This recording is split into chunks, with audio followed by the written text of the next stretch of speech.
really know someone until money is involved. I used to think that was cynical.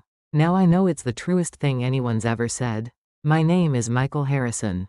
I'm 35 years old. 3 years ago, my father died. 6 months ago, I helped destroy an innocent man's life. This is the story of how my sister Sarah and I framed our mother's boyfriend for murder. Only to discover 3 twisted revelations that shattered everything we thought we knew about our family. By the time you finish listening, you'll understand why I can never sleep anymore. Why some families are better off never knowing the truth. This is my confession. The kitchen smelled like maple syrup that Sunday morning. Mom's traditional blueberry pancakes, a ritual she'd kept even after Dad's death 3 years ago. Sarah was already there, scrolling through her phone with that calculating look she got when running numbers. I have something to tell you both, Mom said, her voice different. Lighter, almost girlish at 62 years old. That should have been our first warning. I've met someone. His name is David Chen. He's 58, a business consultant. And he makes me feel alive again. 4 words had already changed everything before she even said his name. Sarah's hand found mine under the table. Her grip was iron. He lost his wife to cancer 2 years ago. We met at a grief support group 6 months ago. Mom's cheeks flushed. I'd like you to meet him next Sunday. I watched my inheritance dad's $2.3 million life insurance payout, the house. His pension slip away with every word. Of course, Mom, Sarah said smoothly. We can't wait. The moment we left that house, we both knew. This was war. Sarah's penthouse became our war room. 2 laptops, a bottle of wine, and a single mission exposed David Chen. Business consultant, Sarah read from her screen. Started his consulting firm 2 years ago, right after his wife died. Convenient timing. I found his business registration. Chen Business Solutions, incorporated exactly 23 months ago. We need everything, Sarah said. I'm calling Marcus Webb. He's a private investigator I used for a property deal. 5,000 retainer. I didn't hesitate. Do it. But Sarah went further. She started attending the Tuesday grief support group. Pretending she'd lost her husband. He's good, she told me afterward, her face pale. Really good. Says all the right things about his dead wife Jennifer. But after the meeting, I saw him check his phone and smile. A real smile, Michael. Not grief. Not sadness. Satisfaction. Marcus Webb's preliminary report arrived a week later. David's finances were clean, too clean. No criminal record. His wife had indeed died of cancer 2 years ago. He owned a modest condo, drove a 10-year-old Honda. This doesn't make sense, Sarah paced. Gold diggers have patterns. Then Marcus found it. David Chen had another business 7 years ago. Pacific Rim Ventures. Import-export. Went bankrupt. Several investors lost money, around $3 million combined. One filed a lawsuit claiming fraud, but it was settled out of court. $3 million. Almost exactly what Mom was worth. That's the pattern, Sarah said. He's done this before. We scheduled a family dinner to show Mom everything. Sarah prepared an actual PowerPoint presentation. We were going to save our mother. Except it didn't work. Mom looked at every document, then laughed. Is that all? A business failed 7 years ago during a recession? David told me about it months ago. He spent years paying back every investor personally. Even though he didn't have to legally. That's why he lives so modestly. She stood, steel in her voice. You know what the difference is between David and you two? He's never once asked me about my finances. The only people obsessed with my money are my own children. The door closed behind her with devastating finality. We have to do something more drastic, Sarah said quietly. We have to make her afraid of him. David jogs every morning at 6 a.m. through Riverside Park. Sarah explained a week later. We make it look like a mugging gone wrong. Someone attacks him. He gets hurt, nothing permanent, just scary enough. And we plant evidence that David has dangerous connections. Marcus Webb had connections to people who could help. A homeless man with a criminal record would be paid to start a confrontation. Security footage would malfunction. Afterward, anonymous tips would suggest David was involved in something criminal. $5,000, Sarah said. That's all it costs to protect Mom. I transferred the money that night. But 3 days before the planned mugging, Sarah called in a panic. I found something bigger. David's wife Jennifer didn't die of cancer, I mean, she did. But she was only diagnosed 3 weeks before she died. 3 weeks, Michael. That's not how cancer works. My heart stopped. What if he killed her? Sarah's words rushed out. For insurance money. And now he's targeting Mom. We can't just rough him up. We need to stop him permanently. You're talking about murder. Silence. I'm talking about justice, Sarah finally said. The mugging goes wrong. He fights back. There's a struggle. And David doesn't walk away. $15,000. Marcus knows people. I couldn't breathe. I need to think. It's happening Saturday. Either we do this right, or not at all. I didn't sleep for 2 days. On Friday night, I called her. I'm in. But we scare him only. We don't kill him. We make him afraid enough to leave Mom voluntarily. Okay, Sarah said. We'll do it your way. I should have known she was lying.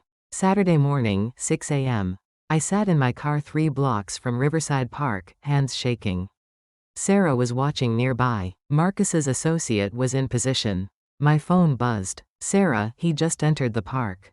20 minutes later, sirens screamed past toward the park. My phone rang. Michael, get out of here. Now. Ditch your phone. I drove home on autopilot and turned on the news at 8 a.m. Breaking news: David Chen, age 58, was found unconscious on a jogging path with severe head trauma. Chen is in critical condition at University Hospital. Police are investigating this as attempted homicide. The room spun. Critical condition. Severe head trauma. Sarah called on the burner phone. The guy Marcus sent was high on something. He was supposed to rough David up, but he kept hitting him. I tried to stop it, but there was so much blood. Is he going to die? I don't know. We're murderers. It was an accident. We were protecting Mom. Someone knocked on my door. Hard. Official. Police. Open up. My world ended. Detective Maria Santos questioned me for 2 hours in the interrogation room. I maintained my story. I barely knew David Chen. I was nowhere near the park. Here's what we have, Santos said. David's phone records showing calls to Marcus Webb, whose clients include you and Sarah. Bank records showing you transferred $5,000, then $15,000. Traffic cameras showing Sarah's car near the park multiple times, including the morning of the attack. And a witness, Robert Tucker, the homeless man Sarah paid, who says things got out of hand, but insists Sarah was there watching. My lawyer tried to intervene, but Santos continued. Sarah's in the next room right now, claiming this was all your idea. That you convinced her to help investigate David, and when that didn't work, you escalated to violence. That's bullshit. I exploded. Sarah planned everything. She hired Marcus. She found Tucker. My lawyer's hand clamped down on my arm. Michael, stop talking. Too late. Santos smiled. Thank you, Mr. Harrison. That's exactly what we needed. They arrested us both. The news cameras were waiting. Sarah and I were processed separately, placed in separate cells. At the arraignment, we each blamed the other, desperately trying to save ourselves. Mom didn't come. 3 days later, David Chen woke up. And he wanted to talk to us. Detective Santos brought us to David's hospital room. His head was wrapped in bandages, his left eye covered with gauze, purple bruises spreading across his face. Mom sat beside him, holding his hand, looking at us with pure contempt. I know you think I'm after your mother's money, David said weakly. I know about the private detective, the surveillance, Sarah following me. Yes, I knew. I've known since the first week. Sarah went white. But here's what your investigation missed. My wife Jennifer didn't die of ovarian cancer. That was a lie I told the support group because the truth was too painful. He took a deep breath. Jennifer died of a drug overdose. She'd been addicted to painkillers for years. One night, she took too many. By the time I found her, it was too late. I had to choose: keep her alive on machines with permanent brain damage, or let her go. His voice broke. I let her go. The cancer story was easier. People understand cancer. They don't understand having to end your wife's life. I felt sick. The life insurance $200,000 went to Jennifer's medical debts and rehab bills. I took a second mortgage to cover the rest. That's why I live modestly. I'm still paying off my wife's addiction. Pacific Rim Ventures failed because I was trying to save Jennifer and took my eye off the business. I made bad decisions, trusted the wrong people. I've spent 7 years paying investors back, not because I had to legally, but because it was the right thing to do. He looked directly at us. I never wanted your mother's money. I wanted what your father had, a partner who loved him. That's all I've ever wanted. And you nearly killed me for it. The silence was crushing. I'm not pressing charges, David said finally. Not because you deserve mercy, but because your mother asked me not to. She still loves you, even after everything. But I want you to live with what you've done. I want you to see this face every time you close your eyes. Mom spoke for the first time, her voice ice. Get out, both of you. 2 weeks later, Sarah and I sat in Mom's living room. The DA had dropped the attempted murder charges at David's request, but we'd both pleaded guilty to conspiracy to commit assault. Probation, community service, and restitution payments that would take years. But Mom had demanded this meeting. There's something you need to know, she said, her voice calm and cold. Something I've been planning for 3 years. Since your father died. She pulled out a folder. Your father's death wasn't an accident. The heart attack, the sudden collapse, it was real, but the circumstances weren't random. Your father was under investigation for embezzlement. He'd been stealing from his own company for 15 years. $10 million, hidden in offshore accounts. The room tilted. When he realized he was about to be caught, the stress killed him. Literally. But before he died, he'd already hidden the money so carefully that even the investigators couldn't find it. Only I knew where it was. She opened the folder, showing bank statements, account numbers, transfer records. That $2.3 million you thought was my entire fortune? That's just what was visible. What you thought you were protecting. But the real fortune, the $10 million your father stole, I've been waiting to see what you'd do when you thought your inheritance was threatened. Sarah and I sat frozen. I introduced you to David specifically to test you. To see if you'd become the kind of people who would commit violence to protect money. To see if greed had completely replaced your humanity. She smiled, but it wasn't warm. You failed. Spectacularly. David was in on this? I whispered. No. David is exactly who he says he is, a good man who's been through hell. I met him genuinely at the grief support group. But when I saw your reaction to our relationship, I realized it was the perfect test. So I let you investigate. I watched you spiral. I wondered how far you'd go. She pulled out another document. This is your father's will, the real one. The one he wrote before he died, before the investigation started. It splits everything equally between you and Sarah. $10 million each. Sarah gasped. But here's the thing, Mom continued. That will is only valid if you pass my test. If you could accept my happiness over your inheritance. If you could support me finding love again without sabotaging it for money. She looked at us both. You failed. Which means, according to the terms of the will I had my lawyer write after your father died, everything goes to charity. You can't, Sarah started. I can. And I have. The paperwork was filed yesterday. The Harrison Family Foundation will distribute your father's stolen money to the victims of his embezzlement. Every penny will go to rebuilding the lives he destroyed. She stood up. You wanted to know if David was after my money. The irony is, there was never any money to protect.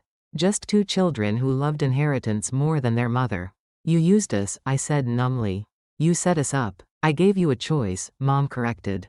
You chose violence. You chose greed. You chose to nearly murder an innocent man. Those were your decisions, not mine. She walked to the door. David and I are getting married next month. You're not invited. I'm selling this house, your childhood home, and moving to his condo. You'll never inherit anything from me, because there's nothing left to inherit. Mom, Sarah reached out. Don't. Mom's voice was ice. I had 3 years to mourn your father. To process his crimes, his lies, his destruction of everything we built. And do you know what hurts most? It's not what he did. It's realizing my children would have been proud of him. Would have helped him steal more. Would have protected the money over doing the right thing. She opened the door. Get out of my house. Both of you. That was 6 months ago. Sarah and I don't speak anymore. We see each other at probation meetings, at the community service center where we're both required to volunteer. We don't make eye contact. The news covered the Harrison Family Foundation extensively. Mom became a minor celebrity, the widow who discovered her husband's crimes and chose to make them right. She and David appeared in interviews, talking about redemption, about choosing love over money, about how grief can either destroy you or transform you. I watch those interviews sometimes. Late at night, when I can't sleep. When the guilt becomes too heavy. David's left eye never fully recovered. He wears an eye patch now. Every time I see it, I remember what we did. What I did. The $10 million we lost that we never really had haunts Sarah. She sold her penthouse, downsized to a small apartment. The legal fees and restitution payments destroyed her savings. She looks 10 years older now. But the money isn't what I think about at 3 a.m. I think about Mom's final words. You loved inheritance more than your mother. She was right. I think about David, a good man who lost his wife to addiction, worked for years to pay back debts he didn't legally owe, and found love. Again, only to have his skull fractured by two people he'd never harmed. I think about my father, a thief who stole $10 million and let his family believe he was a success. And I wonder if he'd lived, would I have helped him hide the money? Would I have chosen the inheritance over what was right? I already know the answer. 3 revelations destroyed our family. First, David was innocent. A good man, damaged by life but still trying to do right. Second, Mom knew everything. She tested us, and we failed in the most spectacular way possible. Third, my father was a criminal. And Sarah and I would have been proud to follow in his footsteps. Some families are destroyed by what they don't know. Ours was destroyed by what we revealed about ourselves. My name is Michael Harrison. I helped frame an innocent man for murder. And every day, I wake up knowing I deserved to lose everything. Because some things, some truths are worse than any punishment the law could give.